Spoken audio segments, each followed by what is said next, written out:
Welcome to the League of Legends Champions Spotlight, featuring Hecarim, the Shadow of War.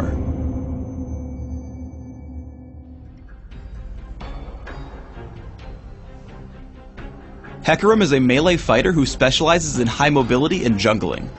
Whether striking multiple nearby enemies on the move or leading the charge into teamfights, Hecarim exemplifies mobile, high-impact fighting.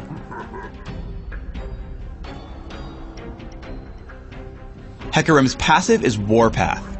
Hecarim ignores unit collision and gains a percentage of his bonus movement speed as bonus damage. Rampage immediately damages all nearby enemies. If it hits, the next activation of Rampage enjoys a lower cooldown down to a cap. If Rampage hasn't hit anything for a few seconds, the cooldown returns to normal. As Hecarim's primary damage source, take Rampage at level 1 and max it by level 9. Spirit of Dread creates an aura around Hecarim for a few seconds that constantly damages all nearby enemies. Additionally, Hecarim heals for a portion of any damage dealt to these enemies. Healing against minions is capped. Because it brings both great damage and health sustain, take a point in Spirit of Dread early and max it by level 13. Devastating Charge grants Hecarim steadily increasing movement speed for a few seconds. If Hecarim attacks an enemy during this time, he deals bonus damage and knocks back his target. Devastating Charge deals even more damage based on how far Hecarim has traveled during the effect. Because it's mostly a utility spell, take a rank of Devastating Charge early, but max it only by level 18. Hecarim's ultimate is Onslaught of Shadows.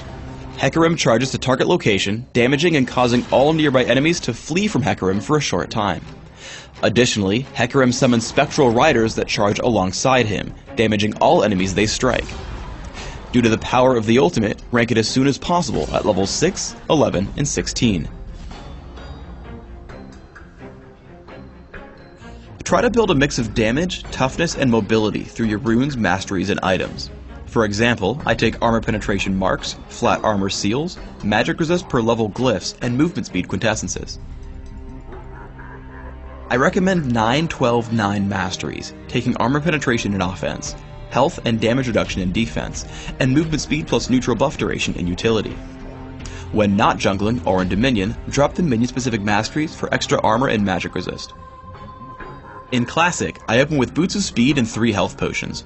I rush for Wriggle's Lantern and Aegis of the Legion, before taking defensive boots depending on the enemy team. Trinity Force is the next major buy. After, I grab a mix of damage and durability through Maw of Malmortius and Frozen Heart. In Dominion, my build is similar. I start with Boots of Speed, Prospector's Blade, and 2 health potions.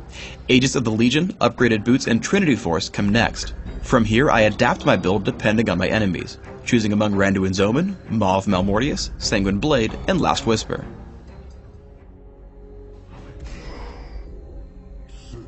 Try to always gank enemies from behind. I activate Devastating Charge, close the distance on Galio, and make sure to push him away from his turret. I keep pace with him while I hit Rampage and Spirit of Dread to deal as much damage as possible, before retreating from the turret and giving Nasus first blood. Let's look back at this fight, because there's something else to point out. Hecarim wants to keep up with enemy champions as long as possible to maximize his damage. Notice how I tell Hecarim to move forward immediately after every basic attack, ensuring that I stay next to Galio as long as possible for more Rampage hits. Make sure to use the most of Hecarim's mechanics. Before I shove Ezreal toward the wall, I first use Rampage, because Devastating Charge's movement speed feeds into Warpath, giving me bonus damage. I chase with Ghost as he runs, using Rampage and Spirit of Dread to kill him without breaking stride. I turn on Kayle and hit Onslaught of Shadows to lock her up under the turret and grab another kill. Finally, with Spirit of Dread still active, I Rampage and smite nearby minions to gain health back as I escape. When jungling, try to keep your cooldown reduction on Rampage alive between camps. To do this, make sure that Rampage is the killing blow on the last monster of the camp. Then, immediately run to the next one. As soon as you're in range, hit Rampage again to keep the cooldown low and enjoy your extra fast jungle speed. In this case, it let me clear the camps just fast enough to grab the Lizard Elder with Smite and run away with Devastating Charge. Remember that Onslaught of Shadows will constantly force the enemy champions to run away from you. Here I initiate on Rammus and move such that he'll run into my team. I push him with Devastating Charge and stay in front of him, cutting down his health with Rampage.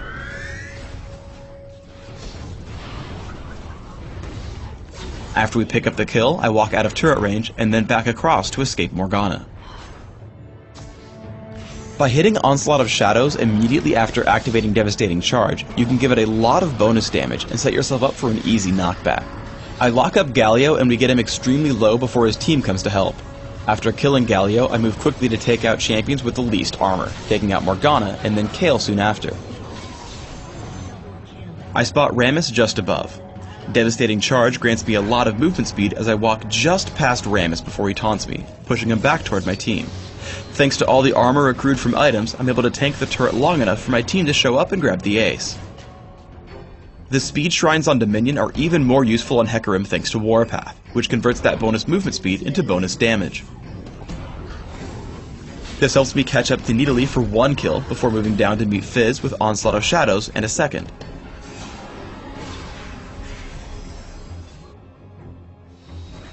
Combining speed shrines with Hecarim's ability to deal damage while moving means you should always try to juke skill shots. After taking down Nidalee and Fiora, I'm put into a duel against Fizz. I start winning, but then he fires off his ultimate.